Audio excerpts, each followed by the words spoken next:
तुम्हारे घर में सोफा सेट भी लगा हुआ है, तुम्हारे घर में संपदा भी बहुत है, तुम्हारे घर में टीवी फ्रिज सब कुछ है, सारा सुख है, पूरा सुख तुम्हारे घर के अंदर है। दुकान भी अच्छी है, घर भी अच्छा है, 2 मंजिल का 3 मंजिल का सब बना,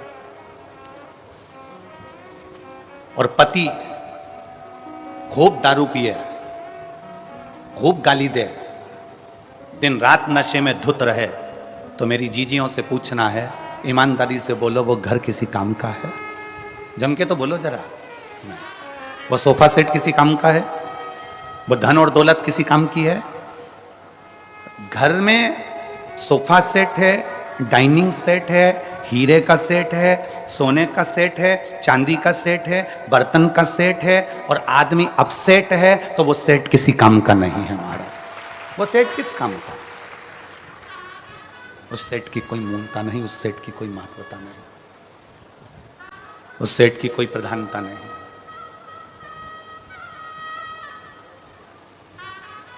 पति नशे में धुत रहे, पति दिन रात नशे में तल्लीन रहे, पति दिन भर नशे में लगा रहे, पति 24 घंटे नशे में डूबा रहे या गलत कार्य करता रहे, तो वो धन किस काम का है? वो संपदा किस काम की है? वो पैसा किस काम का है?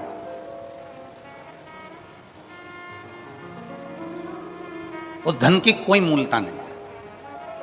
हमने भिलाई की कथा में एक बात कही थी, श्रीमती कौशल्या देवी सहाय जी यहां पर बैठी हुई हैं। हमने भिलाई की कथा में एक बात कही थी कि भारत की भूमि का कोई ऐसा मुख्यमंत्री नहीं है जिनकी धर्मपत्नी कथा बैठकर सुनती हो। केवल छत्तीसगढ़ शासन के मुख्यमंत्री जी ऐसे हैं जिनकी धर्मपत्नी कथा में बैठती है। और मैं इनको बहुत बहुत धन्यवाद भी देता रहता हूं कि आपको साधुवाद है। और पूरी टीवियां खोलकर देखना, दिन भर कथा आती है, प्रत्येक प्रदेश की आती है, प्रत्येक देश की आती है, पर कहीं पर कोई आपको नहीं मिलेगा। पर शंकर के प्रति जो इनका विश्वास है, दोनों धर्मपत्नी, पति और पत्नी दोनों का, माननीय मुख्यमंत्री जी का भी और माननीय मैडम, जो विश्वास शिव के प्रति है,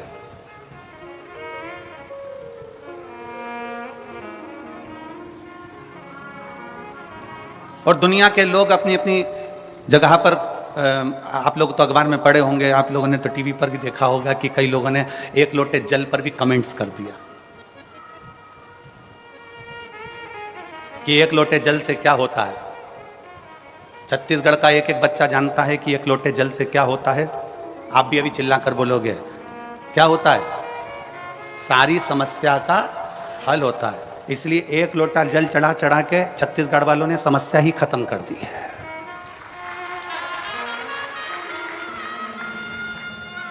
छत्तीसगढ़ वालों ने 1 लोटा जल चढ़ा चढ़ा के समस्या खत्म कर दी। इसलिए अब लोगों को लग रहा है जगह जगह जाकर कर रहे हैं जल चढ़ाने से क्या होगा, क्या होगा, क्या होगा। उनको चिल्लाकर कहना चाहिए सारी समस्या का हल लोटा जल। 1 लोटा जल चढ़ा, इसलिए समस्या पूरी खल्लास, समस्या पूरी समाप्त। भीतर से शिव भक्ति को जागृत करिए, भीतर से शंकर के प्रति भक्ति को जागृत करिए। खेत में काम करो ना, कल पत्र पढ़ा था, पत्र में था वो खेत 1 एकड़ जमीन थी उसकी, और खेत में जाकर थोड़ा सा जल छींटता था, शंकर जी पे चढ़ा हुआ जल चढ़ाता, अपना काम में लग जाता, छोटी सी दुकान करता, धीरे धीरे धीरे धीरे देव। एकदम किसी की फाइल अगर मोटी है ना तो उसको निपटाने में थोड़ा समय लगता है, पर मेरा शंकर को थोड़ा समय लग सकता है तुम्हारे दुख को मिटाने में, तुम्हारी तकलीफ को मिटाने में। डिले कम करो, तुम्हारे दुख को मिटाने में, तुम्हारी तकलीफ को मिटाने में थोड़ा समय लग सकता है, थोड़ा समय लगेगा, पर धीरे धीरे धीरे धीरे वो दुख तुम्हारा, वो तकलीफ तुम्हारी, वो कष्ट तुम्हारा मिटते जाए। धीरे धीरे वो तकलीफ, वो कष्ट, दुख तुम्हारा समाप्त होते चले जाए। चढ़ाते रहो, शिव के धाम जाते रहो, शंकर के मंदिर जाते रहो, शिव को 1 लोटा जल समर्पित करते रहो। क्या मिलेगा, कैसे मिलेगा, कब मिलेगा, ये वो जान सकता है, उसके सिवाय कोई नहीं जानेगा। वो क्या करेगा, कैसे करेगा, ये उसके ऊपर निर्भर करता है। और पतंग उड़े आकाश माने डोर थारा हाथ मां। पतंग यदि आकाश में उड़ती है तो उड़ाने वाले के हाथ में उसकी डोर रहती है। किसके हाथ में रहती है? उड़ाने वाले के हाथ में उसकी पतंग की डोर उड़ाने वाले के हाथ में रहती है। उसी तरह शंकर को जल चढ़ाने वाले की डोर शंकर के हाथ में रहती है। वो कहां उड़ाता है, कैसे उड़ाता है, वो वही जान सकता है। वो कैसे उड़ाएगा, क्या करेगा, कैसे उसको आगे बढ़ाना है, कैसे उसको अग्रण्यता लाना है, ये उसके ऊपर निर्भर करता है।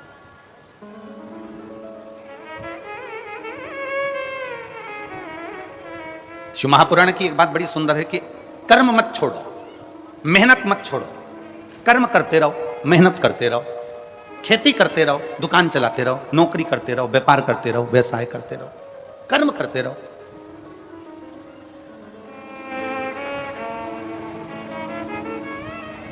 आज तक इस व्यासपीठ ने यह नहीं कहा कि तुम केवल शंकर जी के मंदिर में जाकर बैठ जाओ, अपना काम मत करो। बोला कभी? इस व्यासपीठ ने एक बात जरूर कही कि अपनी मेहनत करते रहना, अपना कर्म करते रहना, अपनी लगनता से काम करते रहना। खेत में जाओ, खलियान में जाओ, दुकान पर जाओ, मेहनत करो, सब कुछ करो, पर सबसे पहले अपने घर से निकलकर एक लोटा जल भरकर शंकर जी का जो मंदिर पास में हो उसको ले जाकर चढ़ाओ, उसके बाद अपने काम में लग जाओ। क्यों? क्योंकि तुम जो काम करोगे, मेहनत करोगे, शंकर जी को एक लोटा जल चढ़ाकर अगर करोगे तो शंकर तुम्हारी मेहनत को चार चांद लगा देगा और उसका फल जरूर देगा। मेहनत करो, कर्म करो। ये व्यासपीठ कभी ऐसा नहीं कहती कि कर्म मत करो। भगवान शंकर ने अपने दोनों बेटों से कहा जो पृथ्वी की परिक्रमा कर आएगा उसको प्रथम गिनती में गिना जाएगा। अगर शंकर जी चाहते तो अपने बेटे को राज सिंहासन दे देते कि मैं कार्तिकेय को पृथ्वी का अधिपति बनाता हूं, मैं गणेश जी को पृथ्वी का अधिपति बनाता हूं। पर पहले भगवान शंकर पार्वती ने कर्म करवाया कि जाओ परिक्रमा कर आओ। पहले मेहनत करो, कर्म करो, और तुम मेहनत करोगे, कर्म करोगे तो सफलता मिलेगी ही, ये निश्चित है, सफलता मिलेगी। और कहीं का महाराज तुमको मिल जाए, कहीं का बाबा जोगी ऐसा मिल जाए कि तुम मेरे पास में आके बैठ जाना, तुम्हें कुछ नहीं करना पड़ेगा और तुम्हें सोने के हंडे मिल जाएंगे, तुम्हें सोने का घड़ा मिल जाएगा, तो सबसे पहले हमें बताना, हम भी चले जाएंगे। दुनिया का कोई महाराज अगर तुमसे कहता है कि मेरे पास आकर बैठ जाओ, दुनिया का कोई बाबा जोगी तुम्हारे पास आकर कह दे कि तुम मेरे पास में आके बैठ जाओ, तुम्हारा दुख में काट दूंगा, तुम्हारा कष्ट में काट दूंगा, तुम्हारी तकलीफ में मिटा दूंगा, तो समझ लेना पक्का झूठ बोल रहा है।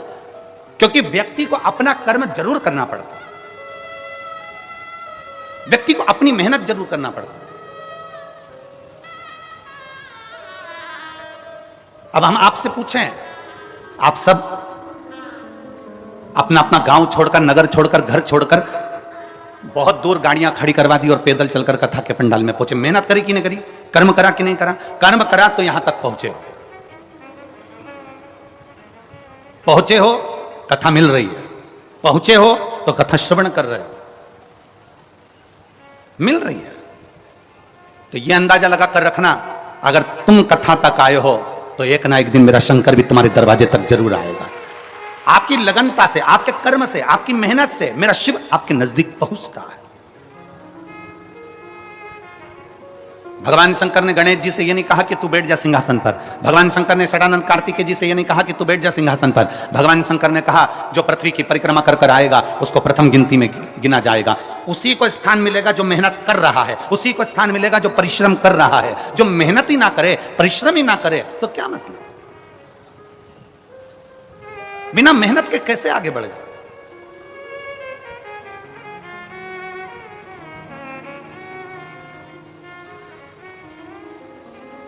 राजा विक्रमादित्य की एक कथा आती है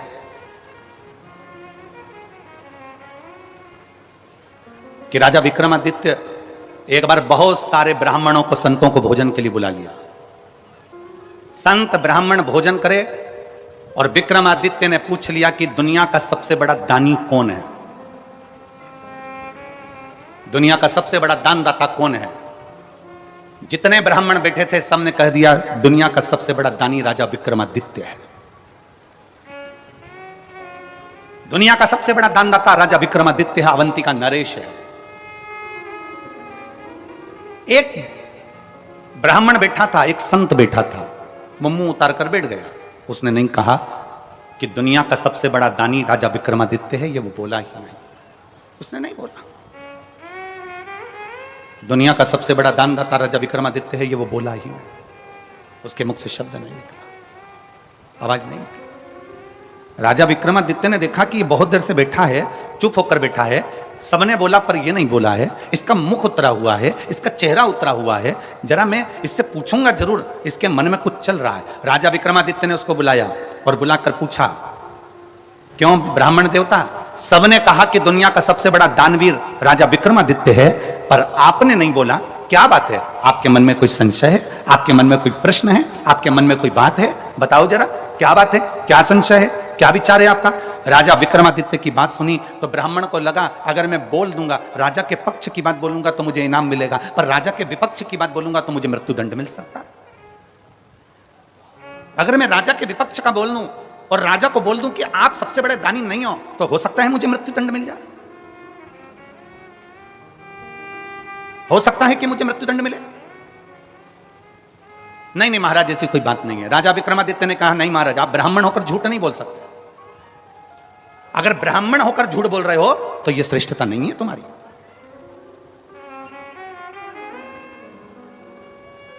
झूठ बोला था गौ माता ने भगवान राम जी के आगे, तो आज भी गौ माता का मुख झूठा कहा जाता है, इसलिए गौदान गाय की पूंछ पकड़कर किया जाता है। आप झूठ ना बोलिए, आप सत्य बोलने का प्रयास करिए। और गया क्षेत्र में एक बार झूठ बोला है ब्राह्मण देव ने कि सीता जी ने कोई पिंडदान नहीं किया है। मां जानकी जी का श्राप भी लगा है ब्राह्मण देवता को। फाल्गु नदी ने झूठ बोला तो फाल्गु को भी श्राप लगा। आप झूठ ना कहिए, आप सत्य बोलिए। ब्राह्मण देवता ने मन में सोचा कि अंदर संकोच रखने से क्या फायदा। हमने अभी एक कथा में कहा था कि भोजन नहीं पचता है, भोजन नहीं पचता है तो बीमार कर देता है। भोजन नहीं पचा तो बीमार कर देगा।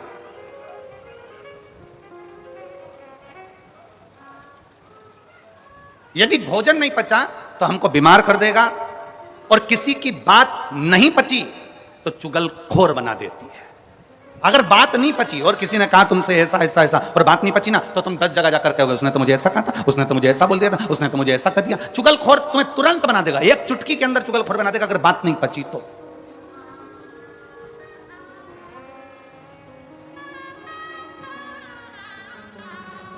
धन नहीं पचा तो तुम्हें अहंकारी बना देगा। अगर तुम्हारे पास में धन आना चालू करा, पैसा आना चालू हुआ, धन संपदा आना चालू हो गई, तुम्हें पद प्रतिष्ठा मिल गई, और तुम्हारे घर में अगर धन आने लगा तो धीरे धीरे अगर पचा नहीं वो तो तुम्हें अहंकारी बना देगा। अभिमान के शब्द निकलने लगेंगे, अभिमत्ता के शब्द निकलने लगेंगे, अहमता के शब्द निकलने लगेंगे, अभिमत्ता के शब्द निकलने लगेंगे। भोजन नहीं पचा बीमार कर देगा, बात नहीं पची चुगलखोर बना देगी, और धन बेभव सत्ता नहीं पची तो तुम्हें अहंकारी बना देगी। अभिमत्ता अहम तुम्हें प्रदान कर दे, अहंकार।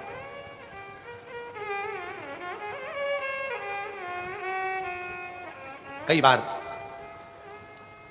बड़े बड़े अगर कोई ऑफिसर हो जाते हैं और उनके घर के बच्चे अगर धन देख लेते हैं कि हमारे पिता के पास में कितना धन है, हमारे घर में कितना धन है, हमारे दादाजी के पास कितना धन है, हमारे दादा ये पद पर रहे, हमारे पिता ये पद पर रहे और उनके पास में इतना धन है, तो कई बार बच्चे चलते चलते रोडों पर भी किसी ना किसी से अपशब्द कहते हुए चले जाते हैं। तू मुझे जानता नहीं है, तू मुझे पहचानता नहीं है, मैं किस ऑफिसर का बेटा हूं, तूने मुझे देखा नहीं है, मैं कौन हूं, तो मुझे जानता नहीं है। मतलब धन पच नहीं रहा, धन पच नहीं रहा इसलिए अहंकार हो गया है। बात पच नहीं रही इसलिए चुगलखोर बना दे रही है। भोजन पच नहीं रहा इसलिए बीमार बना दे रहा। बचना भी तो चाहिए। भोजन पचेगा तो कभी बीमार नहीं होगे, बात पचेगी तो कभी चुगलखोर नहीं होगे, धन पचेगा तो कभी अहंकारी नहीं होगे। पचाना सीखो, पचाना सीखो। विक्रमादित्य जी के सामने राजा के सामने ब्राह्मण खड़ा, और ब्राह्मण ने पूछ रहे हैं, राजा विक्रमादित्य पूछ रहे हैं, तुम्हारे मन में कोई बात है, जल्दी बोलो, क्या बात है। इतने में उसने कहा, सरकार मैं बोल तो दूंगा, महाराज मैं बता तो दूंगा, पर आप मुझ पर नाराज तो नहीं होगे। राजा विक्रमादित्य ने कहा, मैं नाराज नहीं होऊंगा, तुम बताओ बात क्या है। राजा विक्रमादित्य के सामने ब्राह्मण ने कह दिया, महाराज तुम कहते हो कि दुनिया के सबसे बड़े दानी कौन? सबने कहा कि राजा विक्रमादित्य दुनिया का सबसे बड़ा दानी है, पर मैं कहता हूं राजन, समुद्र के उस पार एक चंद्रायन नाम का राजा रहता है। वो एक दिन में 1 लाख सोने की मुद्रा का दान करता है। एक दिन में जब तक वो 1 लाख सोने की मुद्रा का दान ना कर दे, तब तक ना वो अन्न ग्रहण करता है, ना वो पानी पीता है। राजा विक्रमादित्य ने सोचा कि ये ब्राह्मण बोला। राजा विक्रमादित्य ने फूल की माला ब्राह्मण को पिनाई, कहा तुमने हिम्मत तो करी है। जैसे कल वो बेटी ने प्रश्न लिखकर भेजे तो हमको अच्छा लगा, इसलिए हमने उस बेटी को यहां बुलाया कि कम से कम बेटी ने हिम्मत तो करी है, बोलने की सामर्थ्यता तो रखी है, लिखने की सामर्थ्यता तो रखी है। केवल सहे जाओ सहे जाओ सहे जाओ वो श्रेष्ठता नहीं है, थोड़ा बोलने की भी दम चाहिए, थोड़ा लिखने की भी सामर्थ्यता चाहिए। कम से कम उस बेटी ने लिखने की सामर्थ्यता तो करी, इसलिए उस बेटी को बुलाकर कल हमने बेलपत्र दी कि तुमने पत्र में प्रश्न अच्छे लिखे। ए गुरुजी,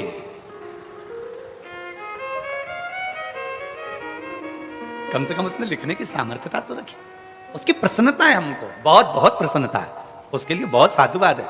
ऐसी बेटियों के लिए तो तुमको ताली ठोकर बहुत जोरदार स्वागत करना चाहिए कि उनकी प्रसन्नता है, आपके मन का बल तो सामने प्रकट हुआ।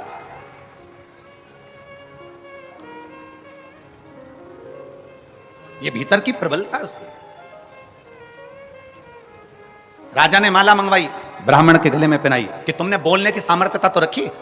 राजा को रात भर नींद नहीं आई, रात भर, कि ऐसा कौन सा राजा है जो 1 लाख सोने की मुद्रा रोज देता है, उसके बाद भोजन करता है, पानी पीता है, जरा मैं पता तो करूं। राजा ने आधी रात को एक सेवक के कपड़े पहने और राजा समुद्र के पार चला गया। समुद्र के पार जाकर राजा उस राजा चंद्रायन के पास पहुंचा और वहां के द्वारपालों से विनती करी कि मुझे राजा से मिलना है। राजा से मिले, बताया नहीं कि मैं राजा विक्रमादित्य अवंतिका नरेश हूं। जाकर कहा, महाराज मैं अवंतिका नरेश हूं, ये नहीं कहा, ये नहीं बोल, कुछ नहीं बोल। जाकर कहा, महाराज मुझे आपके यहां काम की जरूरत है, आप मुझे काम पर रख लेंगे क्या? मुझे यहां काम पर रख लेंगे, मुझे यहां काम दे देंगे आप मुझे काम प्रदान कर देंगे? राजा चंद्रायन ने पूछा, तुम क्या काम कर सकते हो, बताओ, क्या काम करोगे तुम, वो बताओ। विक्रमादित्य ने कहा, राजा विक्रमादित्य एक सेवक के वेश में खड़े होकर कहते हैं, महाराज जो कोई नहीं कर सकता वो काम में कर सकता, जो कोई ना कर सके। क्योंकि राजा विक्रमादित्य काम इसलिए कर सकता है, जो कोई नहीं कर सकता वो राजा विक्रमादित्य इसलिए कर सकता है, क्योंकि राजा विक्रमादित्य के पास में बेताल था, बेताल को बोल देता तो सब काम हो जाता। तो उसको मालूम है कि जो कोई ना कर पाए वो राजा विक्रमादित्य कर पाए। ठीक है, राजा चंद्रायन को प्रसन्नता हो गई कि ऐसा सेवक मुझे मिल गया। द्वारपाल लगा दिया, उसको दरवाजे पर खड़ा कर दिया। राजा विक्रमादित्य दरवाजे पर खड़े थे। सुबह सुबह ब्रह्म मुहूर्त में राजा चंद्रायन उठते और उठकर नहाने के लिए समुद्र पर जाते। समुद्र में नहाकर एक देवी के मंदिर में जाते। देवी के मंदिर में जाकर प्रणाम करते मां को, और प्रणाम करने के बाद एक खोलता हुआ तेल, उकलते हुए तेल में राजा चंद्रायन उसके अंदर तेल में बैठ जाते। बैठते बैठते तेल में राजा चंद्रायन का पूरा शरीर जल जाता, पूरा शरीर पक जाता। तब कई योगिनियां आती उस देवी के मंदिर से, कई योगिनियां आकर उसको नोच नोच कर खाती, और खाते ही राजा चंद्रायन के ऊपर देवी मां उसी समय पर बाहर निकलती मंदिर से, हाथ में जल लेकर राजा चंद्रायन पर छींटती, और राजा चंद्रायन वापिस जीवित हो जाता, और देवी उसको 1 लाख सोने की मुद्रा दे देती, और राजा वो सोने की मुद्रा ले जाकर दान दे देता। विक्रमादित्य ने ये देख लिया, राजा विक्रमादित्य ने ये देखा, राजा विक्रमादित्य ने ये जाना कि ये देवी के मंदिर में आता है, वो पानी में उकलता, तेल में उकलता है, उकलने के बाद देवी जी इसको 1 लाख सोने की मुद्रा दे देती है। अब राजा विक्रमादित्य ने विचार करा, बस देखना था कि मुद्रा आती कहां से। राजा विक्रमादित्य सवेरे दूसरे दिन खुद पहुंच गया। राजा उठकर जाता, उससे पहले विक्रमादित्य गया। विक्रमादित्य जाते से ही स्नान करा, देवी को प्रणाम करा, खोलते तेल में खुद बैठ गया। उसका शरीर जला, जलने के बाद देवी प्रकट हुई। देवी ने प्रकट होकर जल छीटा, विक्रमादित्य जीवित हो गया। जीवित हुआ, देवी ने 1 लाख सोने की मुद्रा राजा विक्रमादित्य को देना चाहिए। राजा विक्रमादित्य ने कहा, मां मुझे ये सोने की मुद्रा नहीं चाहिए। राजा फिर गया, नहाया, नहा के फिर खोलते तेल में कूद गया, वापिस कूदा, देवी ने फिर जीवित कर दिया। देवी जी ने फिर सोने की मुद्रा दी 1 लाख। राजा ने कहा, मुझे सोने की मुद्रा नहीं चाहिए। फिर गया, फिर नहाया, फिर कूद गया खोलते हुए तेल में। 7 बार राजा विक्रमादित्य खोलते हुए तेल में बार बार गिर रहा था। 7 बार राजा विक्रमादित्य खोलते हुए तेल में जा रहा था। आखिरी में जब खोलते तेल में जाने लगा 8वीं बार, तब देवी ने उसका हाथ पकड़ लिया। अरे विक्रमादित्य, तुझे चाहिए क्या, वो तो बोल। राजा विक्रमादित्य ने कहा, मां तू मुझ पर दया करती है ना, तो जिस थैली में से तू 1 लाख मुद्रा रोज देती है, वो थैली मुझे दे दे मां, वो थैली मुझे दे। जिस 1 लाख मुद्रा तू जिस थैली में से रोज देती है, वो थैली मुझे दे दे। राजा विक्रमादित्य के हाथ में जगत जननी दुर्गा भवानी ने थैली दे दी। उसी समय मंदिर गायब हो गया, उसी समय मंदिर समुद्र में डूब गया, उसी समय पर सारी वो कड़ाव तेल का चले गया। इतनी देर में राजा विक्रमादित्य तो चले गए, इतने में चंद्रायन राजा आए। चंद्रायन राजा ने देखा, क्या तो देवी का मंदिर ही नहीं है, समुद्र में चले गया, ना तो कोई खोलता हुआ तेल है ना कुछ है। राजा चंद्रायन घर पहुंचे और उनकी आंख में जल पड़ा था। पलंग पर सो गए, बीमार पड़ गए, चिंता में पड़ गए। मेरा नियम टूट जाएगा, मैं 1 लाख सोने की मुद्रा दान करता था, मेरा पूरा की पूरा नियम आज समाप्त हो जाएगा। 1 लाख सोने की मुद्रा दान करता था, आज मेरा पूरा नियम समाप्त हो जाएगा। पूरा पूरा क्या करूं मैं, क्या करूं, क्या करा जाए, कैसे करा जाए। बीमार पड़ा राजा, राजा बीमार पड़ा, पूरे नगर में सूचना हो गई, पूरे नगर में, पूरे नगर। और पूरे नगर में जब सूचना हुई, पूरे नगर में जब सूचना हुई, सारे नगर में सूचना पहुंच गई। और पूरे नगर में जब सूचना पहुंची, सूचना होने पर मालूम पड़ा कि राजा बीमार पड़ गया। विक्रमादित्य राजा के पास में पहुंचे और राजा विक्रमादित्य ने कहा, महाराज आप बीमार क्यों पड़े हो। राजा चंद्रायन ने अपनी पूरी बात बता दी। विक्रमादित्य ने कहा, महाराज बीमार मत होइए, ये सोने की थैली लीजिए, रोज 1 लाख मुद्रा इसमें से निकाल लीजिए, दान कर दीजिए। राजा चंद्रायन ने पूछा विक्रमादित्य से, तुम्हारे पास ये थैली कैसे आ गई। महाराज जब आप मुझे सुबह अपने साथ लेकर गए, मैं दरवाजे पर खड़ा था, मैंने देखा आप खोलते हुए तेल में उकल रहे थे, चीख रहे थे, आपका दर्द मुझसे सहन नहीं हुआ, इसलिए देवी मां की आराधना कर कर वो थैली में आपके लिए लेकर आ गया। ये लो थैली आपके पास में रखिए, वो थैली में आपके लिए लेकर आ गया, ये थैली आपके पास रखिए। ब्राह्मण को सूचना मिली कि राजा चंद्रायन को सोना उगलने वाली थैली विक्रमादित्य दिया है। तब राजा के दरबार में आकर ब्राह्मण चिल्लाकर बोला कि राजा विक्रमादित्य जैसा दानी दुनिया में कोई नहीं हो सकता। अगर वो थैली धमतरी वालों तुम्हें मिल जाती तो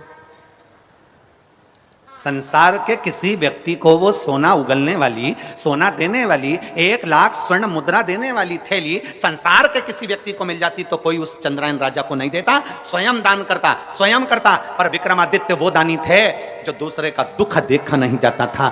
उनको उकलते हुए तेल में देखा, उनको तड़पते हुए देखा, तो राजा विक्रमादित्य ने सोचा ये रोज तेल में उकलेगा, इसलिए मुझे ये देखा नहीं जाएगा, तो सोने की थैली दे दी। अब मत उकलना, ये सोने की मुद्रा तुम दान करते रहो, ये सोने की मुद्रा तुम देते रहो, ये सोने की मुद्रा तुम प्रदान करते रहो।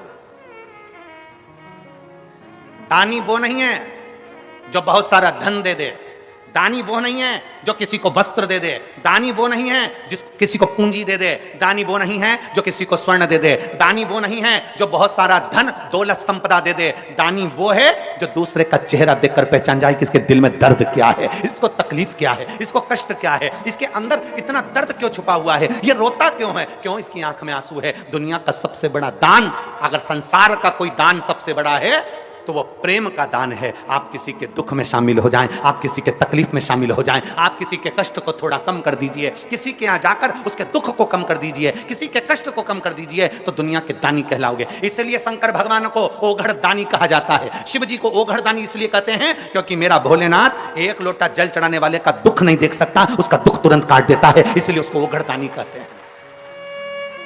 मेरे शंकर भगवान को ओघड़दानी इसलिए कहा जाता है क्योंकि वे दूसरे का दुख नहीं देख सकते, दूसरे की तकलीफ नहीं देख सकते, दूसरे का दर्द नहीं देख सकते। जो शंकर जी के मंदिर में गया, गरीब है, अमीर है, जैसा है, शिव को एक लोटा जल चढ़ाता है तो उसके दुख को वो काट देता है, उसके दर्द को वो मिटा देता है। ओघड़दानी है वो, दुनिया का श्रेष्ठ।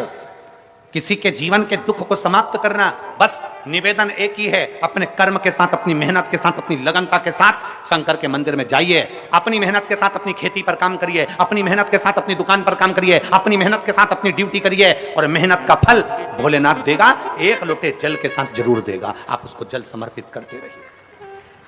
कई लोग कहते गुरुजी एक पत्र है, देखिए,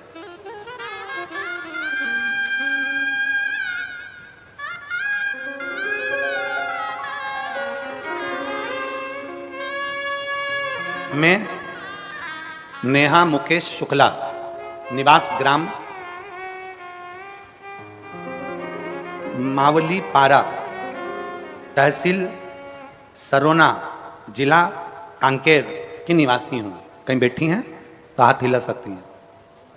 अगर कहीं बैठी हो, मैं नेहा मुकेश शुक्ला, निवास ग्राम मावली पारा, तहसील सरोना, जिला कांकेर की निवासी हूं। कहीं बैठी हो तो हाथ हिला सकती हैं।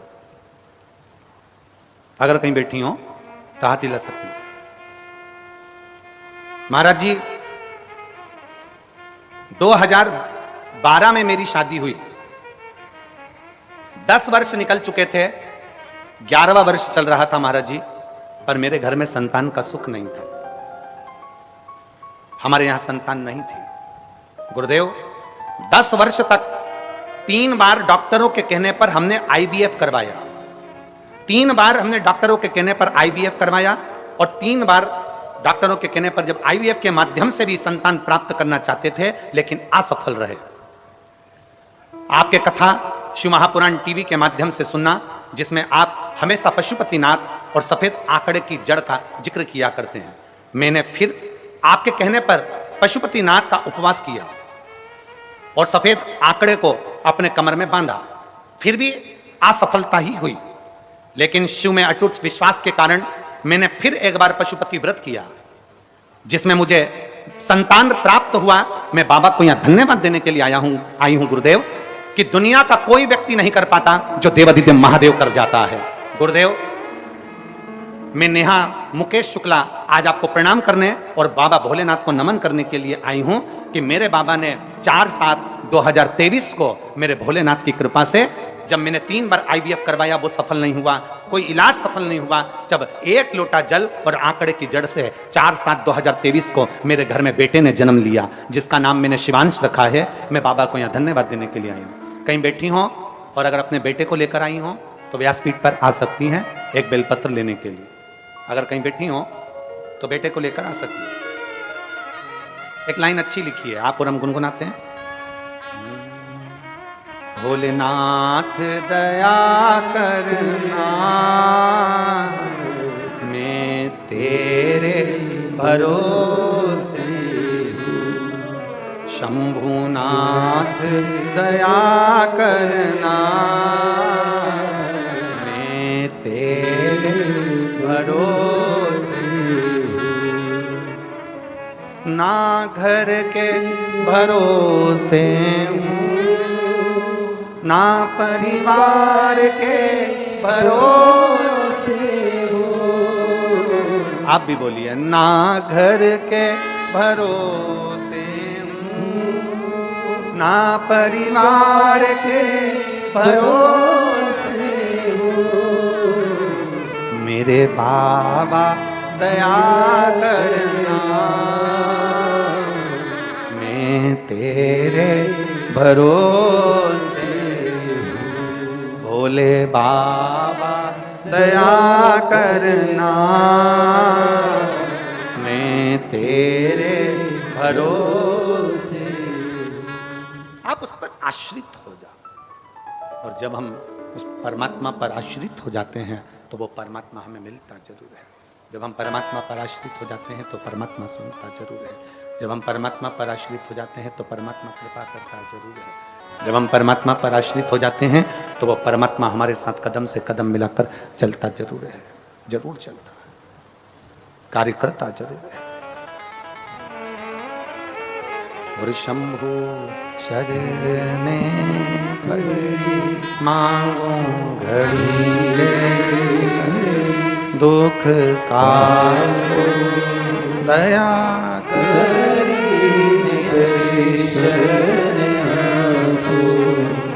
कृपा क्यों ना करे। आप उस पर आश्रित हो जाओ पूर्ण भरोसे के साथ, पूर्ण श्रद्धा के साथ। और जब पूर्ण श्रद्धा पूर्ण भरोसे के साथ जब हम आश्रित होंगे, पूर्ण श्रद्धा पूर्ण भरोसे के साथ जब हम आश्रित होंगे तो क्यों ना सुनेगा वो। प्रेशर बढ़ाओ, प्रेशर। पूर्ण श्रद्धा पूर्ण विश्वास के साथ क्यों ना सुनेगा।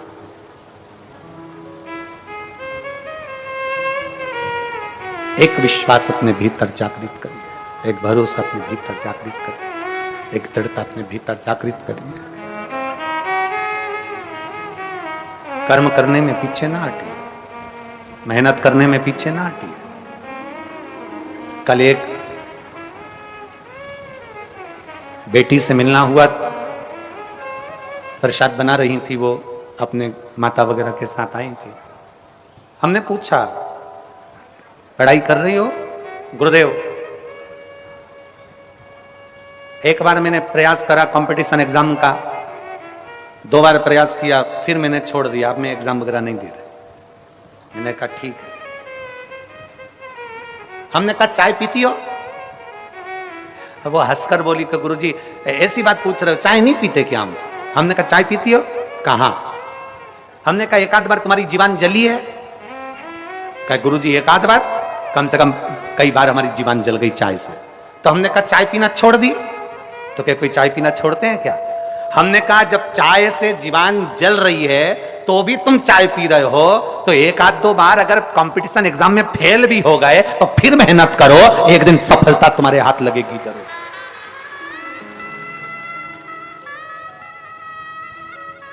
कितने लोग हैं यहां जिनकी चाय पीने से जीवान जली होगी? बोलो जली कि नहीं जली? 1-2 बार तो जली होगी जो चाय पीते होंगे। हम तो पीते भी नहीं, तो हम बोले भी काहे को? चाय पीने से जीवान जल रही है पर हम चाय नहीं छोड़ते, फिर धीरे धीरे पीते हैं, फूंक मार कर पीते हैं, ठंडा कर कर पीते हैं, और आखिरी में चाय पीना हमने छोड़ा नहीं। एक बार कंपटीशन एग्जाम में बैठे, फेल हो गए, एक बार एग्जाम दिया, फेल हो गए, एक बार तकलीफ आई, फेल हो गए, कोई बात नहीं, हिम्मत मत हारना। चाय पीना नहीं छोड़ रहे तो हम मेहनत करना कैसे छोड़ दें? फिर एग्जाम दो, फिर कंपटीशन एग्जाम में बैठो, फिर मेहनत करो, और जब बार बार मेहनत करोगे तो एक दिन मंजिल तक पहुंच ही जाओगे, सफलता तुम्हारा कदम चूमेगी। कौन कहता है भगवान आते नहीं, कोई उसको शबरी की तरह बुलाते नहीं। कौन कहता है भगवान आते नहीं, कोई उसको प्रेमवश बुलाता नहीं। उसको बुलाने के लिए तुम्हारा प्रेम जागृत चाहिए। प्रेशर बढ़ाओ, प्रेशर। उसको बुलाने के लिए तुम्हारा प्रेम जागृत चाहिए, जागृत। सफलता तुम्हारे सम्मुख में होगी, सफलता तुम्हारे सामने होगी। अपना परिश्रम पूरा करिए, अपनी मेहनत पूरी करिए। शिव कथा कर रही है, ब्रह्मा जी और भगवान विष्णु ने मिलकर मंथन किया एक पर्वत का। उस पर्वत में से खंभ प्रकट हुआ अग्नि का। उस अग्नि के खंभ में भगवान शंकर के शिवलिंग की आकृति प्रकट हुई। ब्रह्मा जी उस शिवलिंग का शीश देखने जा रहे हैं। भगवान नारायण उसका चरण देखने जा रहे हैं। ब्रह्मा जी शीश देखने जा रहे हैं, नारायण चरण देखने जा रहे हैं। नारायण को चरण नहीं मिले, वापिस आ गए। ब्रह्मा जी ऊपर जाते जाते गौ माता को लिया, केतकी के पुष्प को लिया, केतकी का पुष्प लेकर आ गए। केतकी का पुष्प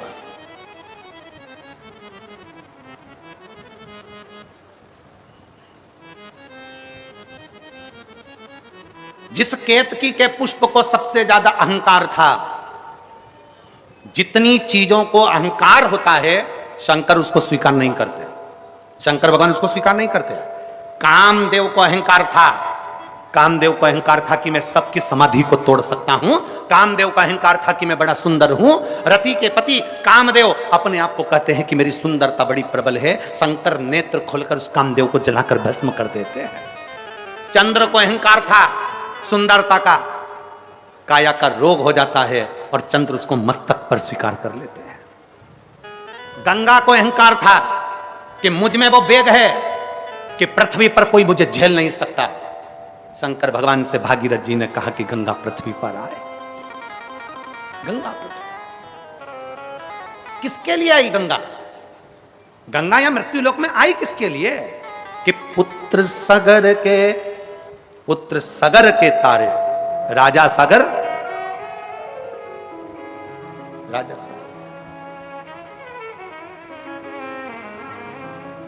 राजा सगर की दो धर्मपत्नी, एक पत्नी से एक पुत्र और दूसरी पत्नी से 60,000 पुत्र।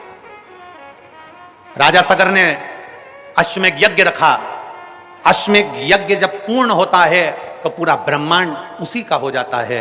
इंद्र को लगा ये राजा सगर इंद्र के सिंहासन पर भी आक्रमण कर लेगा, तो इसका यज्ञ खंडित करना है, यज्ञ खंडित हो। आपकी अगर कोई प्रतिज्ञा होती है ना, उस प्रतिज्ञा को अगर कोई खंडित करता है तो समझ लो कि खुद देवता आगे रहकर खंडित करवा रहा है, कहीं ये उस लेवल तक ना पहुंच जाए। जैसे इस बेटी ने लिखा कि गुरुदेव मैंने एक बार पशुपतिनाथ का व्रत किया, एक बार सफेद आंकड़े की जड़ को बांधा, एक बार मैंने सफेद आंकड़े की जड़ का प्रयोग करा, मेरा नहीं हुआ, गर्भ नहीं ठहरा। 10 साल तक जब गर्भ नहीं ठहरा मैंने दूसरी बार फिर पशुपति व्रत करा। अर्थात आप जब कोई चीज पाना चाहते हो, आप कुछ अच्छा करना चाहते हो, तो भगवान भी आपकी बहुत परीक्षा लेता है। एक बार पशुपति व्रत करा नहीं हुआ, 2 बार पशुपति व्रत करा नहीं हुआ, एक बार सफेद आंकड़े की जड़ बांधी, तो उतने में हताश हो गए कि हमने तो एक बार बांध के देख ली, हमने 2 बार बांध के देख ली, हमारा तो गर्भ ही नहीं ठहरा, हमने तो सियोर वाले महाराज की कथा 3-4 बार सुन के देख ली, हमारा तो गर्भ ही नहीं ठहरा, हमारा तो ये काम नहीं हुआ, हमारा तो वो काम नहीं हुआ। कभी कभी विचार करो, हिम्मत नहीं हारना है, प्रयास करते रहना है। एक बार अगर सफेद आंकड़े की जड़ बांधी है, दूसरी बार फिर बांधो, तीसरी बार फिर बांधो, थोड़ी थोड़ी महीने 2 महीने में प्रयास करते रहो, देगा वो। उसके दरवाजे से कोई खाली नहीं जाता।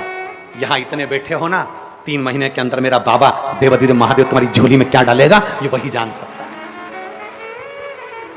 क्या प्रदान करेगा ये उसके ऊपर निर्भर करता है। एक पत्र देखो,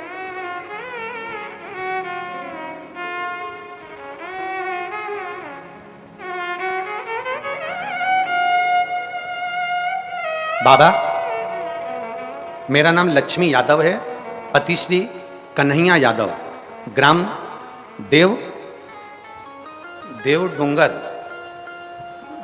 डोंगर दुधावा,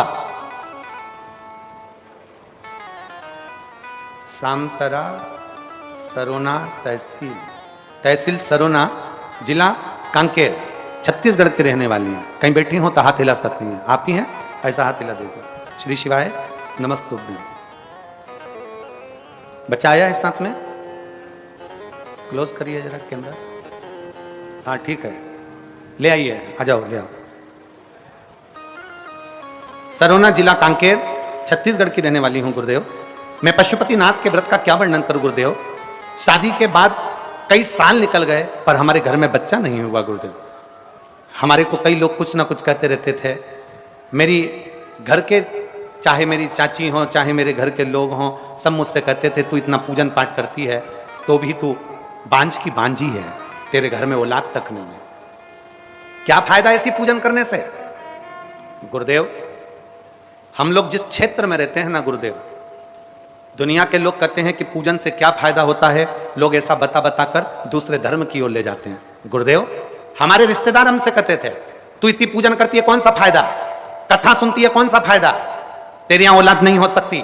कई साल निकल गए थे गुरुदेव, तब सारे रिश्तेदार ताना देते थे पूजन करना छोड़ दे, भगवान को भजना छोड़ दे। तब आपकी कथा पहली बार टीवी पर सुनी गुरुदेव और उस कथा को दिल से लगा लिया। तब से मैंने विचार कर लिया कि मेरा बाबा अब तो सुनेगा जरूर।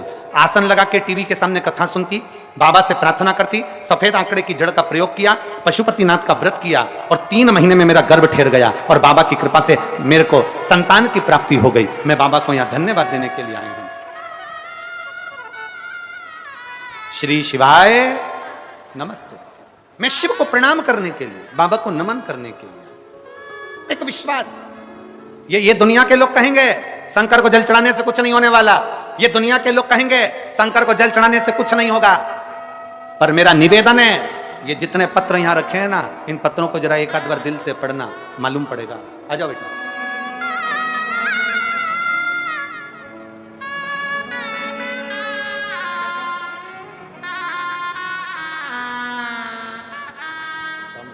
बधाई हो बेटा, बहुत बहुत।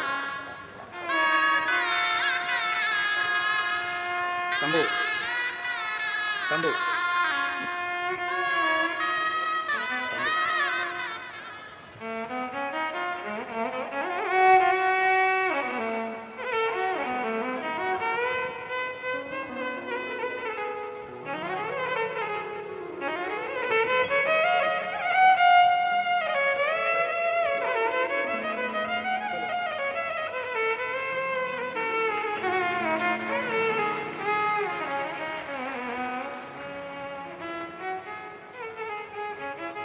एक विश्वास अपने भीतर प्रकट किया।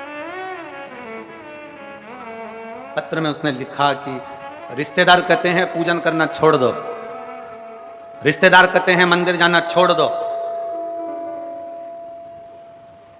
क्यों जाते? हमारा निवेदन है, संपूर्ण इस वनवासी क्षेत्र के, धमतरी जिले के संपूर्ण क्षेत्रवासियों से निवेदन है, जो शंकर के मंदिर जाता रहता है, शंकर के शिवलिंग पर एक लोटा जल चढ़ाता रहता है, एक ना एक दिन बाबा उसका हाथ पकड़कर उसको मंजिल तक पहुंचा जरूर देगा।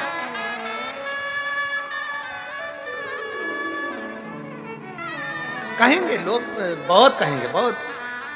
अब तो दुनिया के लोग अब तो बड़े बड़े जो चले गए ना, बड़े बड़े पद पर बैठे थे, अब जिनके नाम के आगे भूत लग गया, उनको भी तकलीफ हो गई। एक लोटा जल से क्या होगा? क्या होगा एक लोटे जल से? हमारा निवेदन है, अगर तुम चढ़ाते रहते तो तुम्हें मालूम पड़ता कि एक लोटा जल क्या कर सकता है। एक लोटा जल क्या कर सकता है? एक लोटे जल में कितना बल होता है, एक लोटे जल में कितना तत्व होता है। कभी आप सब लोग मोबाइल चलाते हो, यूट्यूब पर सर्च करिएगा, गूगल पर सर्च करिएगा, फेसबुक पे सर्च करिएगा कि गिलास के जल में और लोटे के जल में क्या अंतर होता है। गिलास का जल पीने से पेट में कितनी बीमारी आती है और लोटे का जल पीने से पेट की कितनी बीमारी जाती है, जरा नेट पर सर्च करिएगा। मत मानो आप शिव पुराण की, मत मानो आप वेद और पुराण की, आज के विज्ञान से जुड़ो और आज के साइंस से जुड़ो। साइंस और विज्ञान की बात निकालिए कि लोटे के जल में ऐसा क्या हो जाता है कि लोटे का जल पीने वाले की सारे पेट की बीमारियां समाप्त हो जाती है। लोटे का जल में ऐसा क्या हो जाता है कि लोटे का जल पीने वाले की सारी तकलीफें समाप्त हो जाती है। आप मत मानो शिव पुराण की बात, आप मत मानो वेद और पुराण की बात, आप तो विज्ञान की बात मानो, आप साइंस की बात मानो और विज्ञान और साइंस को उठाओ और देखो कि गिलास के जल में और लोटे के जल में कितना पावर है। गिलास के जल में 0 बराबर का पावर होता है और लोटे के जल का, जब हम शंकर को चढ़ाकर उसका आचमन करते हैं, जब लोटे का जल पीते हैं तो शरीर के जितने रोग हैं वो धीरे धीरे अपने आप समाप्त होना चालू हो जाते हैं, अपने आप। आजकल वैज्ञानिक का युग है, साइंस का युग है, तो निकालो ना अपना अपना मोबाइल खोलो और खोल कर देख लो, गूगल में सर्च करो, फेसबुक पे सर्च करो, निकालो उसमें कि लोटे के जल से होता क्या है, गिलास के जल से होता क्या है, गिलास का जल क्यों नहीं पीना चाहिए। शंकर भगवान को जब लोटे का जल चढ़ता है तो उसका आचमन करने से हमारी कितनी बीमारियां चली जाती है। पेट का ऐसा कौन सा रोग है, क्यों कहते हैं हम कि भगवान शंकर को चढ़े हुए जल का आचमन करो। कई लोगों की गांठें समाप्त हो गई, किसी की बच्चेदानी की गठान समाप्त हो गई, किसी की कोई गठान समाप्त हो गई, क्यों? कल के पत्र में एक प्रश्न था, कल के पत्र में एक बहुत सुंदर बात थी, देख ये कल के पत्र।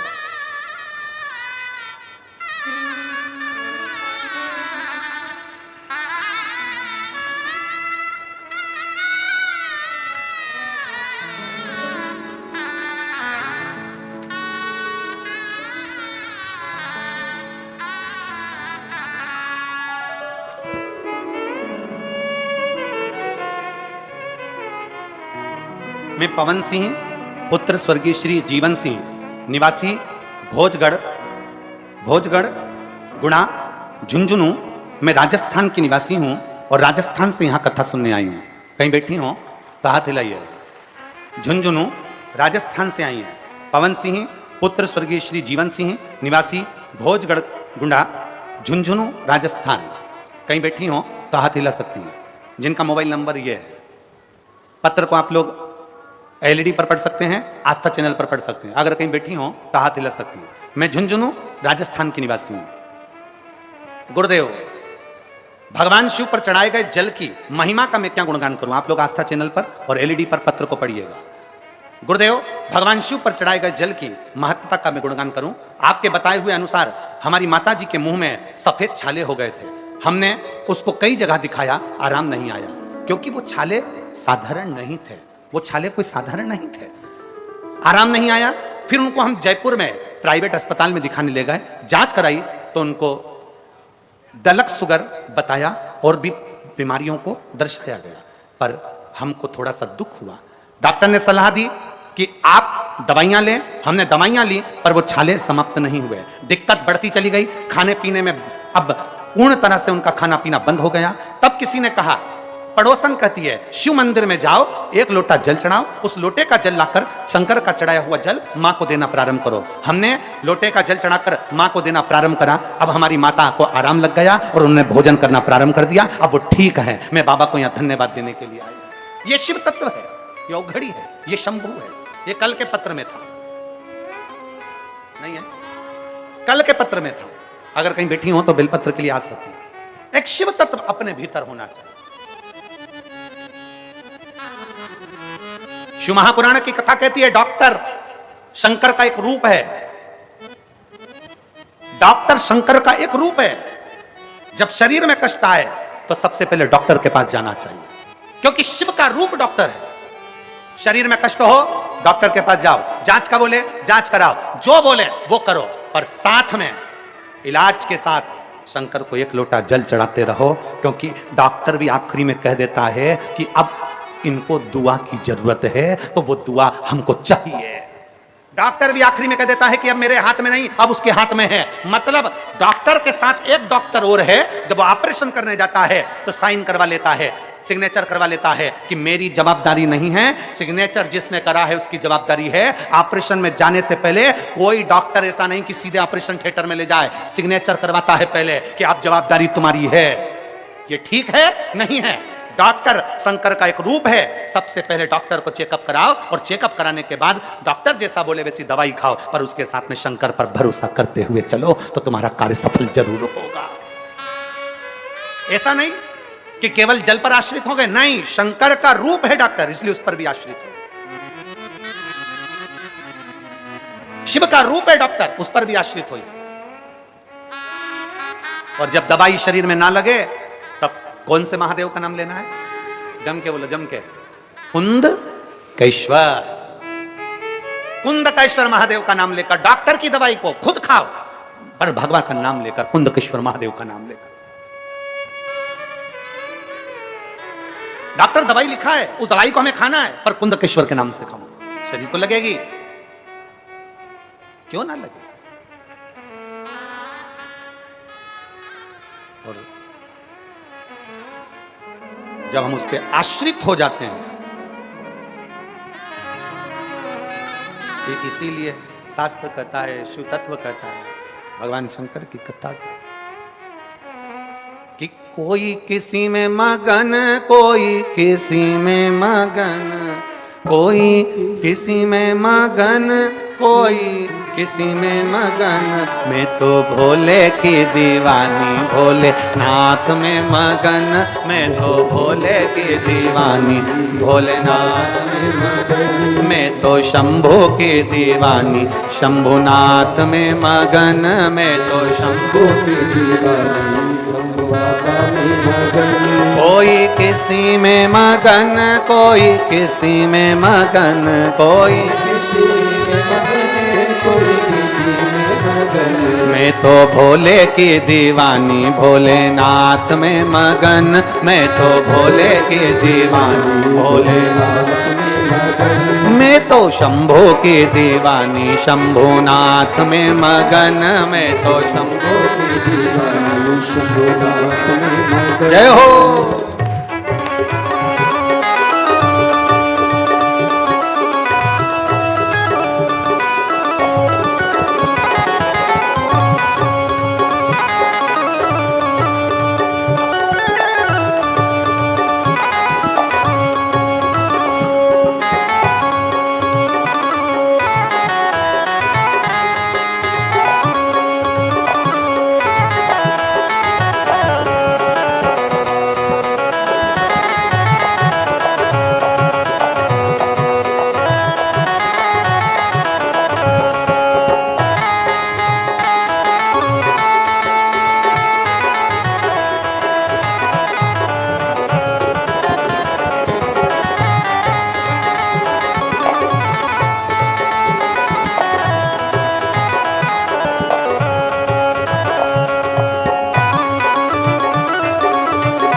शंभो।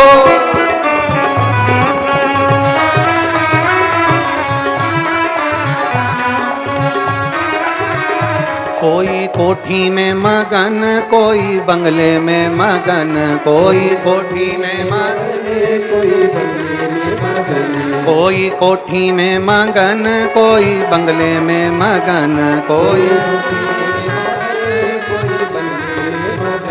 मेरी छोटी सी झोपड़िया में मैं तो मगन, मेरी छोटी सी झोपड़िया में मैं, मेरी छोटी सी झोपड़िया में मैं तो मगन, मेरी छोटी सी झोपड़िया में। कोई किसी में मगन, कोई किसी में मगन, कोई किसी में मगन, मैं तो भोले की दीवानी, भोलेनाथ में मगन, मैं तो भोले की दीवानी, भोलेनाथ में मगन।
शंभो।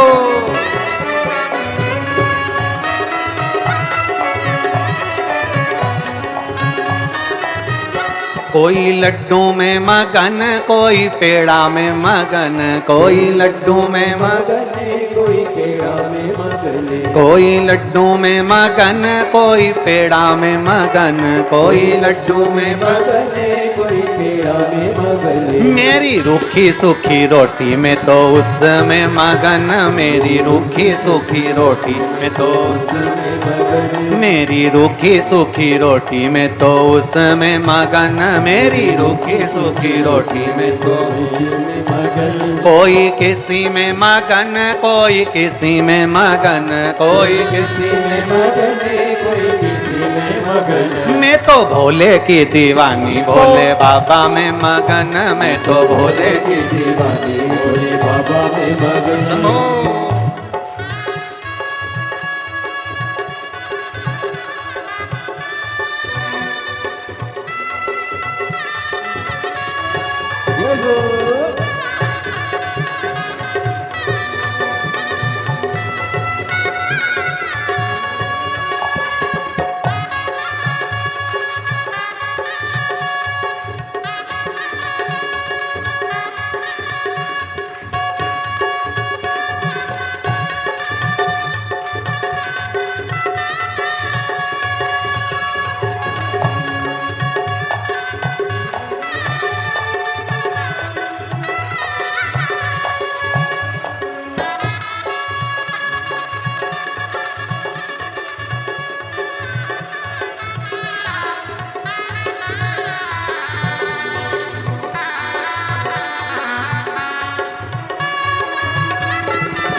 कोई सोने में मगन, कोई चांदी में मगन, कोई सोने में मगन, कोई चांदी में मगन, कोई सोने में मगन, कोई चांदी में मगन, कोई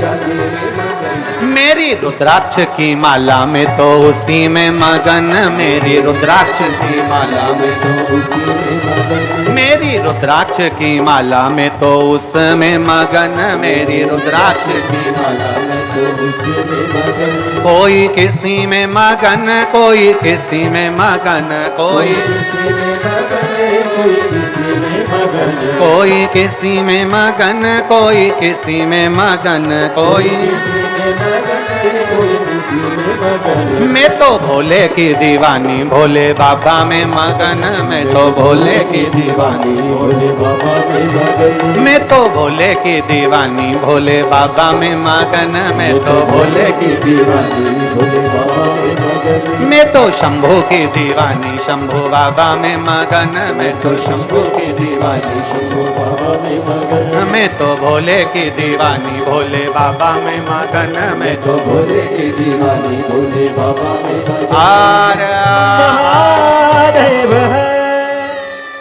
अपने स्थान पर बैठकर भगवान देव महादेव से अपने मन की बात बड़े भाव के साथ दिल से प्रार्थना करिए। जहाँ जगह मिले वहाँ बैठिए और बाबा को अपने मन की बात भाव के साथ कहिए, दिल से प्रार्थना।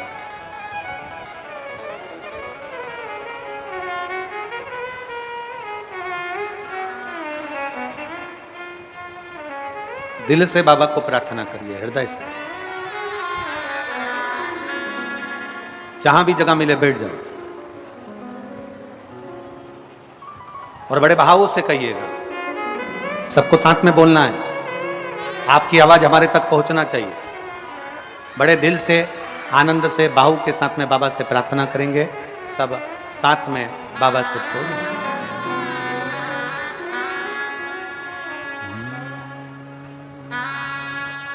श्री शिवाय नमस्तु, श्री शिवाय नमस्तु, श्री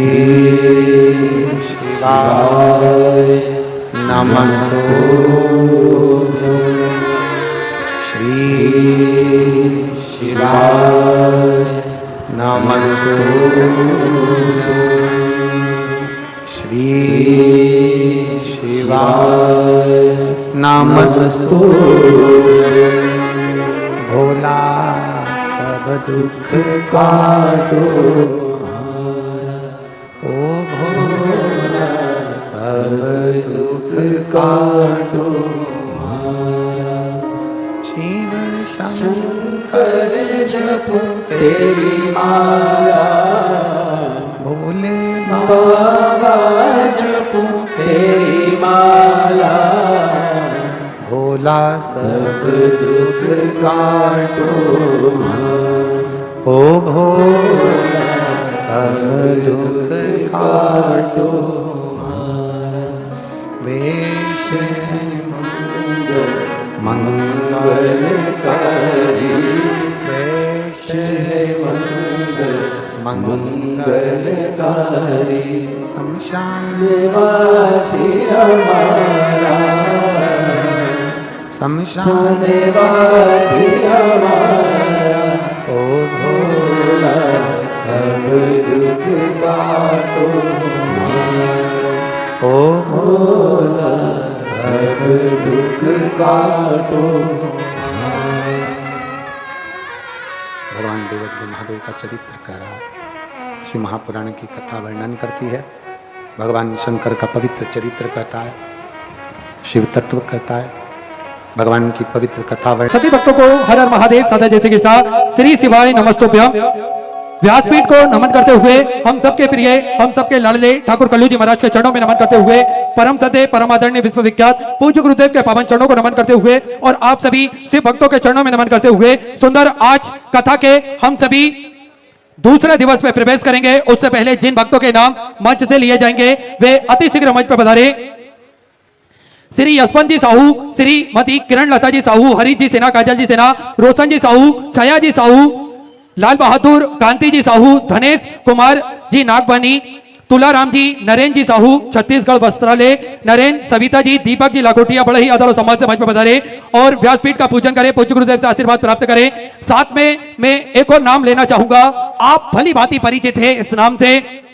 सुप्रसिद्ध भजन लोकगीत गायिका सुश्री मोना जी सेन बड़े ही आदर और सम्मान से मंच पर पधारे। आप निरंतर हर कथाओं में आपकी प्राथमिक उपस्थिति हमेशा रहती है। आप कथा श्रवण करते हैं और निरंतर भगवान की भक्ति में लीन रहते हैं। मेरा निवेदन रहेगा सुश्री मोना जी सेन बड़े ही आदर और सम्मान से मंच पर पधारे, व्यासपीठ का पूजन करके पूज्य गुरुदेव से आशीर्वाद प्राप्त करें। हमेशा एक भक्ति का भाव आपके हृदय में विराजमान रहता है।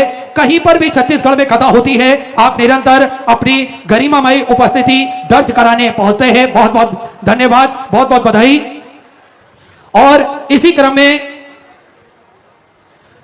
में आज कथा के दूसरे दिवस पे हम सभी प्रवेश करेंगे और सुंदर जो सेवा के कार्य श्री विठले सेवा समिति द्वारा चलाए जा रहे हैं, उन कार्यों में जिन दानदाताओं ने, जिन भामाशाहों ने मंदिर, गौशाला, वृद्धाश्रम, अन्य क्षेत्र बाबा कुमरेश्वर धाम हेतु अपनी सहयोग राशि प्रदान करी, उन सभी पावनसारी पुण्यसारी दानदाताओं के नाम श्री राम जी पटवा, रायपुर छत्तीसगढ़ से, महावीर नगर से 1100 रुपए की सहयोग राशि अपने बाबा कुमरेश्वर धाम हेतु समर्पित की बहुत बहुत बधाई। राजकुमार जी साहू, राजू जनपद सदस्य, दीपा जी साहू, जतिन जी साहू 1001 रुपए की सहयोग राशि आपने ग्राम मेगा से समर्पित की बहुत बहुत बधाई। सुंदर विचार आपके, सुंदर सहयोग राशि आपने समर्पित की। राम कुमार जी कुशवाहा की तरफ से लखनऊ उत्तर प्रदेश से 500 रुपए को उपदान में 500 रुपए की सहयोग राशि आपने समर्पित की। निशान सिंह की तरफ से 500 रुपए, राजकुमारी जी दिल्ली से 2011 रुपए की सहयोग राशि आपने समर्पित की। मदन लाल जी रघुवंशी भोपाल मध्य प्रदेश से 500 रुपए को उपदान में 500 रुपए अद्विक। सोनम जी साहू की तरफ से 500 रुपए को उपदान में 500 रुपए को उपदान 3500 रुपए की सहयोग राशि आपने बाबा कुमरेश्वर धाम हेतु समर्पित की बहुत बहुत बधाई। विचार आपके 200 राशि आपने समर्पित की। संतोष जी यादव खरगोन मध्य प्रदेश से 1100 रुपए को उपदान में 500 रुपए को सुमलता जी की तरफ से 2101 रुपए की सहयोग राशि आपने बाबा कुमरेश्वर धाम हेतु समर्पित की बहुत बहुत बधाई। विचार आपके 200 राशि आपने समर्पित की। आस्था जी गुप्ता की तरफ से 1100 रुपए, कीर्ति जी दुबे की तरफ से 500 रुपए की सहयोग राशि आपने समर्पित की। कृष्णा जी यादव छत्तीसगढ़ से 500 रुपए की सहयोग राशि आपने समर्पित की। युवान जी राणा की तरफ से दिल्ली से 500 रुपए, अमित कुमार जी हरिद्वार से 500 रुपए, सुनीता जी वैष्णव की तरफ से जयपुर राजस्थान से 500 रुपए, संतवंत जी कौर की तरफ से मोहाली पंजाब से 1100 रुपए, राकेश जी सूद की तरफ से ग्वालियर मध्य प्रदेश से 1001 रुपए की सहयोग राशि आपने बाबा कुमरेश्वर धाम हेतु समर्पित की बहुत बहुत बधाई। विकास कुमार जी प्रजापति की तरफ से 500 रुपए, लक्ष्मी दिलीप जी झाला रत्ना मध्य प्रदेश से 500 रुपए की चौरासी आपने समझ की। दीपा पवन जी सोनी राजस्थान से सुधा 1100 रुपए गुप्ता सुधा 500 रुपए की चौरासी आपने समझ की। सूरज सिंह जी मीणा की तरफ से जयपुर राजस्थान से 2100 रुपए गुप्ता सुधा 500 रुपए। पेतुस जी साहू की तरफ से दुर्ग छत्तीसगढ़ से सुधा 500 रुपए की चौरासी आपने। बाबा कुमरेश्वर दामेती समझ की। गुप्तदान में 500 रुपए। राकेश कुमार जी शर्मा फरीदाबाद हरियाणा सुधा 1100 रुपए। राहुल माला फूल की तरफ से रिनकोट उत्तराखंड से सुधा 1100 रुपए की चौरासी आपने समझ की। गायत्री जी पटेल बेमितारा छत्तीसगढ़ से सुधा 2500 रुपए की चौरासी आपने समझ की। संजय जी शर्मा गुना मध्य प्रदेश से सुधा 500 रुपए। माता राम जी कुंवर की तरफ से मंदसौर मध्य प्रदेश से 1100 रुपए। शोभा देवी जी की तरफ से समस्तपुर बिहार से सुधा 500 रुपए। आशीष कुमार जी सराफ की तरफ से टेलीपर से सुधा 500 रुपए की चौरासी आपने समझ की। अंकुश जी परमपाल की तरफ से सुधा 500 रुपए की चौरासी आपने समझ की। कमलेश जी भारद्वाज दिल्ली से सुधा 500 रुपए। वसुदेव जी बाल पांडे की तरफ से पांडुना से सुधा 500 रुपए की चौरासी आपने समझ की। योगेश कुमार जी जोशी की तरफ से मोदी राजस्थान से 1100 रुपए। सुनील कुमार जी वर्मा बेंगलोर से सुधा 500 रुपए। यशोदा जी पाटीदार की तरफ से कसराबाद से सुधा आपने 2100 रुपए की चौरासी समझ की। राजबाला जी की तरफ से भरतपुर राजस्थान से सुधा 500 रुपए। साक्षी जी भटनागर सुधा जी की तरफ से मुरैना मध्य प्रदेश से 600 रुपए। अशोक कुमार जी वर्मा की तरफ से नागपुर मराठी से 500 रुपए। सूर्य नारायण जी अनुराधा जी शर्मा भोपाल मध्य प्रदेश से 5001 रुपए की चौरासी आपने। बाबा कुमरेश्वर दामेती समझ की बहुत बहुत बधाई। तो तब आपके 1400 आपने समझ की। लता जी ठाकुर भोपाल मध्य प्रदेश से 1100 रुपए। लक्ष्मण सिंह जी जवान की तरफ से जोधपुर राजस्थान से सुधा 1100 रुपए। सल्ला देवी जी की तरफ से जोधपुर राजस्थान से 1100 रुपए। सपना जी चौहान की तरफ से जोधपुर राजस्थान से 500 रुपए। राजपाल सिंह जी की तरफ से दुल्लापुर से सुंदर 1100 रुपए की चौरासी आप समझ की। संजय जी राजपूत की तरफ से सुपर मराठी से 500 रुपए। पद्मा सिंह जी राजपूत की तरफ से गढ़वा मध्य प्रदेश से 11,000 रुपए की चौरासी आपने। जो 16 सराद के पावन उपलक्ष्य में ये वनवासी क्षेत्र में जो भंडारा चल रहा है उस भंडारे में सुंदर 11,000 रुपए की चौरासी आपने। बाबा कुमरेश्वर दामेती समझ की बहुत बहुत बधाई। सुधा विचार आपके 1400 आपने समझ की। संतोष कुमार जी गुड़गांव हरियाणा सुधा 500 रुपए। राजीव जी चौधरी की तरफ से हरिद्वार उत्तराखंड से सुधा 1000 रुपए। लक्ष्मी लक्ष्मण जी पाटिल की तरफ से नागपुर मराठी से 500 रुपए। उर्मिला नीलकंठ जी की तरफ से चंडीगढ़ पंजाब से सुधा 500 रुपए। लता जी राय की तरफ से होशंगाबाद मध्य प्रदेश से सुधा 500 रुपए। सरिता राधा चरण जी मिश्रा की तरफ से चित्रकूट उत्तर प्रदेश से 500 रुपए। स्वर्गीय सीमा जी अग्रवाल की स्मृति में सुधा 500 रुपए की चौरासी आपने समझ की। हिमालय जी गुप्ता की तरफ से कानपुर उत्तर प्रदेश से 500 रुपए। हेमलता जी शुक्ला रायपुर छत्तीसगढ़ से सुधा 500 रुपए। गुप्ता सुधा 1100 रुपए। मनोरमा जी कछवा की तरफ से सुधा 500 रुपए। द्वारका भाई जी की तरफ से कोटा राजस्थान से 500 रुपए। गुप्ता सुधा 500 रुपए। ताराजी दत्त की तरफ से चंडीगढ़ पंजाब से सुधा 1500 रुपए। पूनम देवी जी की तरफ से दिल्ली से सुधा 1100 रुपए। जगदीश प्रसाद जी मंगला जी महेश्वरी की तरफ से राजगढ़ मध्य प्रदेश से 1100 रुपए की चौरासी आपने समझ की। स्वर्गीय राम गुलाम जी विश्वकर्मा की तरफ से सुधा 1100 रुपए। आत्री जी की तरफ से नई दिल्ली से सुधा 500 रुपए की चौरासी आपने समझ की। कल्पना जी दादी जी की तरफ से सुधा 500 रुपए की चौरासी आपने समझ की। अरुणा नीति जी पाटीदार की तरफ से सुधा 500 रुपए की चौरासी आपने समझ की बहुत बहुत बधाई।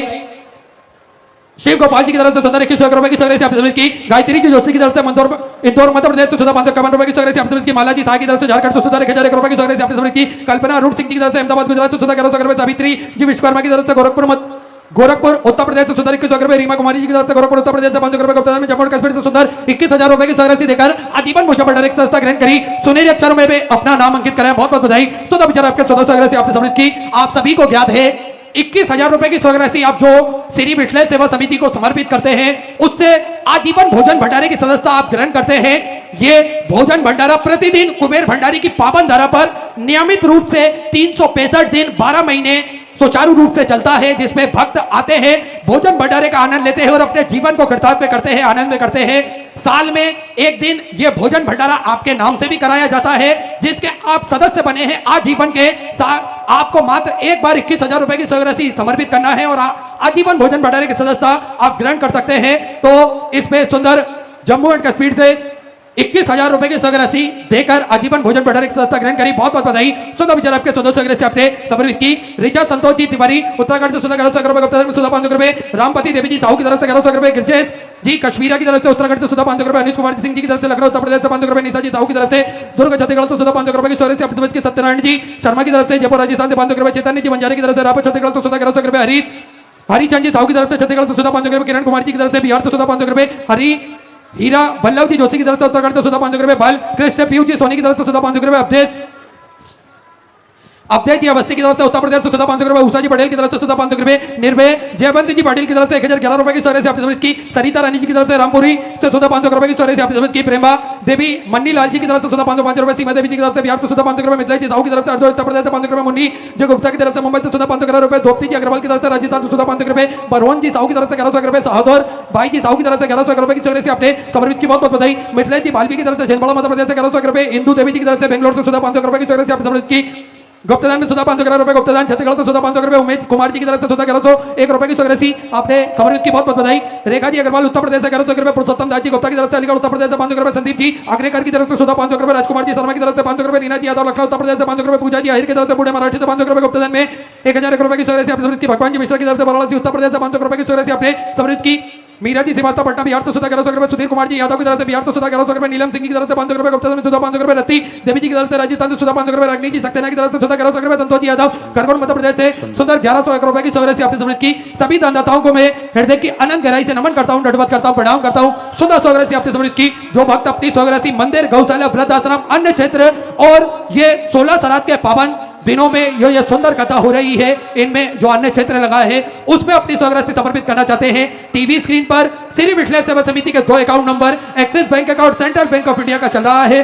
दोनों में से किसी भी अकाउंट में अपनी स्वगृहसी आप जमा कर अपना नाम व्हाट्सएप पर भेज सकते हैं। आइए सीधे व्यासपीठ की शरण में चलते हैं। पूज्य गुरुदेव के सानिध्य में सुंदर हम सभी आज ये दूसरे दिवस की कथा श्रवण करेंगे। जय जय श्री राधे, हर हर महादेव, श्री शिवाय नमस्तुभ्यं।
रुद्रेश्वर महादेव की,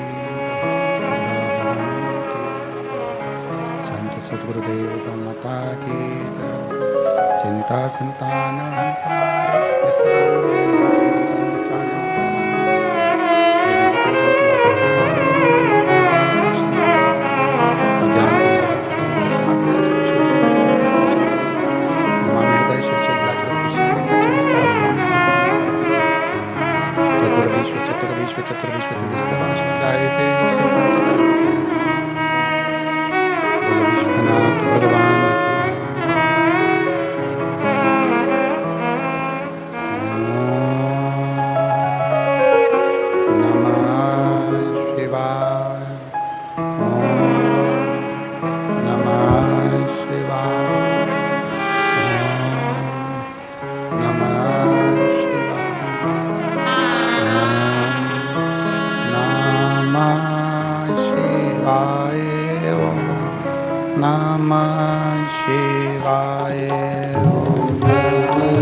नमः शिवाय नमः शिवाय ओम नमः शिवाय ओम नमः शिवाय ओम नमः शिवाय ओम नमः शिवाय शिवाय नमः शिवाय ओम नमः शिवाय नमः शिवाय नमः शिवाय ओम नमः शिवाय गौरा नमः शिवाय गौरा नमः शिवाय गौरा नमः शिवाय गौरा नमः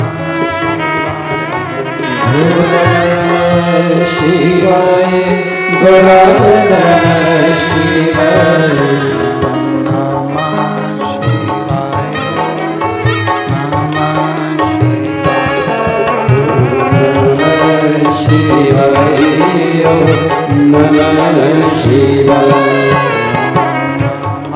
शिवाय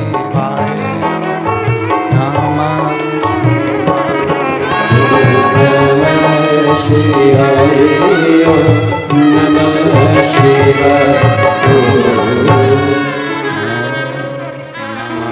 शिवाय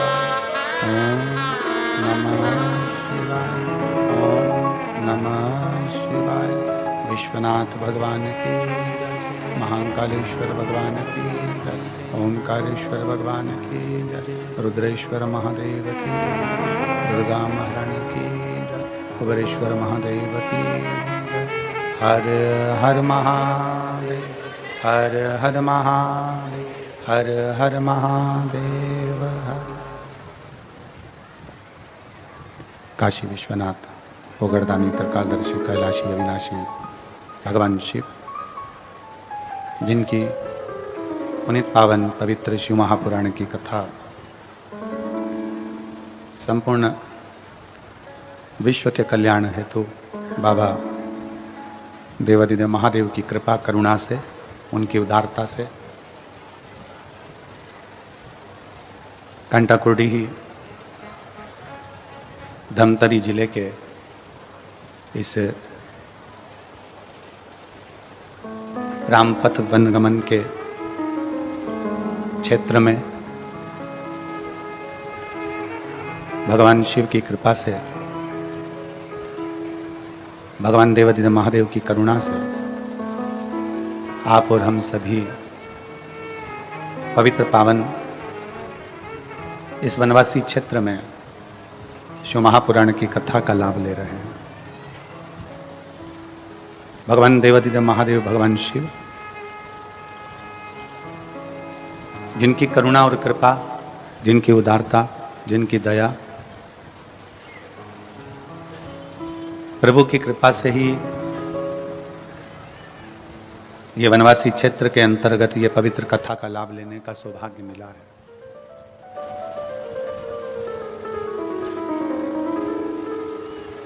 कथा बहुत बड़े बड़े क्षेत्रों में हुई, पर एक छोटे से छोटे ग्रामीण क्षेत्र के अंतर्गत भी जो भक्त शंकर की आराधना में लगे हुए हैं, शिव की भक्ति में लगे हुए हैं, उन तक ये कथा पहुँचे। इसलिए ये पवित्र कथा कुबेरेश्वर धाम से चलती चलती रुद्रेश्वर धाम तक पहुँची है और ये माँ जगत जननी जगदम्बा दुर्गा भवानी के इस पवित्र प्रांगण में आई है। एक श्राद्ध पक्ष के, पितृपक्ष के इस पवित्र आयोजन में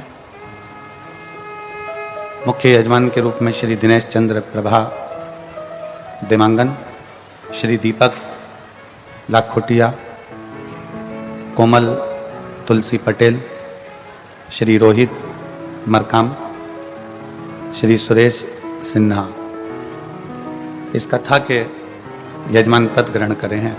एक बार इन सभी के लिए जोरदार ताली बजाकर स्वागत वंदन अभिनंदन।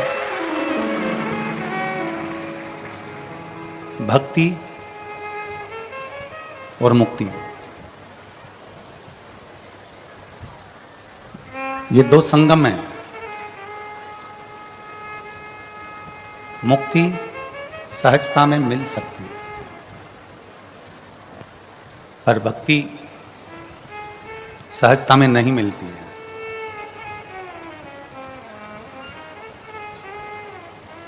मुक्ति के लिए आप किसी को भोजन करा दिए, किसी को पानी पिला दिए, किसी को आपने कुछ दे दिया तो मुक्त हो गए।